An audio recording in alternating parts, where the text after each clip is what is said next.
میں نے یہ سنا ہے، میں عوام کی طرف سے، اپنی عوام کی طرف سے بات کر رہا ہوں، اہل سنت کی عوام کی، کہ ہمارے جو شیعہ حضرات ہیں وہ قرآن کو نہیں مانتے ہیں. جو ہمارے سامنے قرآن مجید ہے، جو مصحف عثمانی بھی سے کہتے ہیں، اس پر آپ کی کیا رائے ہے؟ یہ سوال میرے لیے تو لذیذ ہے، اور اس لیے لذیذ ہے کہ اگر کوئی اسلام کی اساس پر حملہ کرے، اب میں یہ اعتراض کر رہا ہوں جواب کے ساتھ، صرف شیعہ کی دشمنی میں جی، اسلام کی بنیاد کو ہلا ڈالے، صرف شیعہ دشمنی میں، تو یہ بہت بڑا میں کیا لفظ بولوں کہیں دل آزاریاں نہ ہو جائیں. بہتان ہے. بہتان ایک خیانت ہے.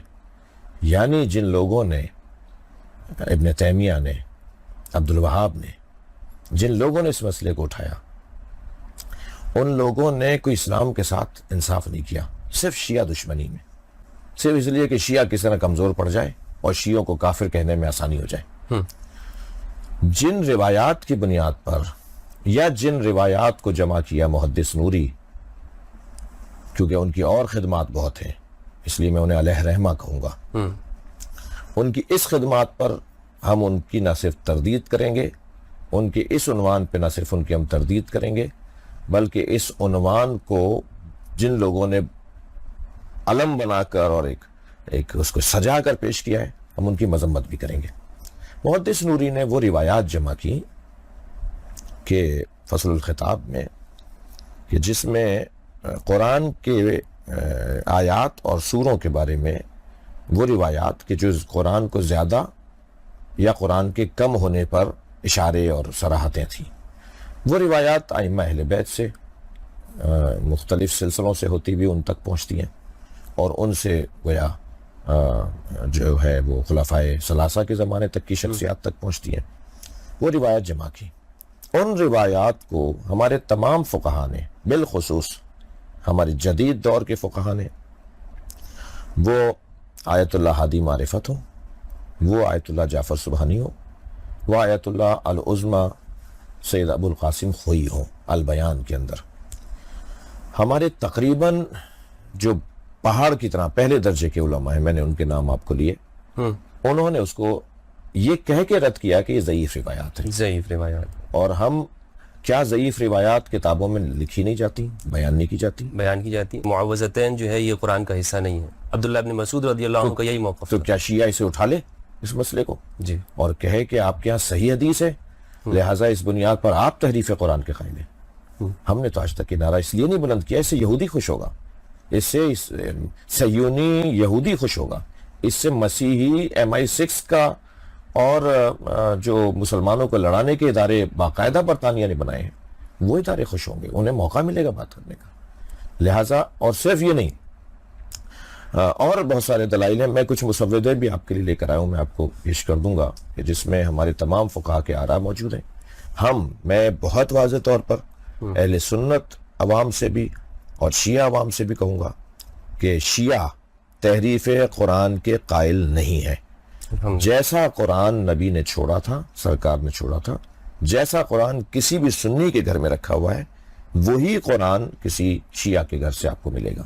ہر شیعہ کے گھر سے آپ کو جو ریاض سے چھپتا ہو یا تہران سے چھپتا ہو یا پاکستان سے، وہ قرآن ایک ہی ہے. ایک ہی قرآن ہے. حتیٰ رسم الخط اب تو دونوں شیعہ جو پرنٹنگ پریس، خاص طور پہ اب اس وقت ایران سب سے زیادہ قرآن کی طباعت میں دنیا میں، ورلڈ میں آگے ہے، اور اسی طرح ریاض سے قرآن سب سے زیادہ چھاپا جاتا ہے.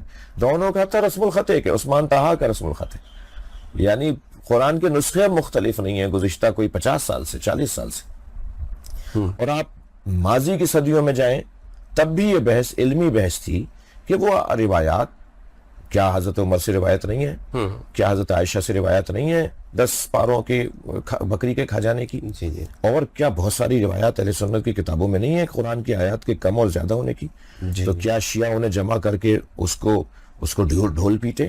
نہیں، کیونکہ علماء اہل سنت بھی اس کو آن نہیں کرتے اور اس کے بارے میں تحلیل و تجزیے کے قائل ہیں، اور اس کے سمجھنے کے قائل ہیں کہ اس کو سمجھا جائے، اس کا یہ مطلب نہ نکالا جائے. وہی ساری روایات اہل تشیع کے یہاں بھی تھی. اور اس کو کیونکہ محدث نوری نے ایک جگہ جمع کر دیا تھا. اچھا، محدث نوری ایک عالم تاریخ تشیع میں 150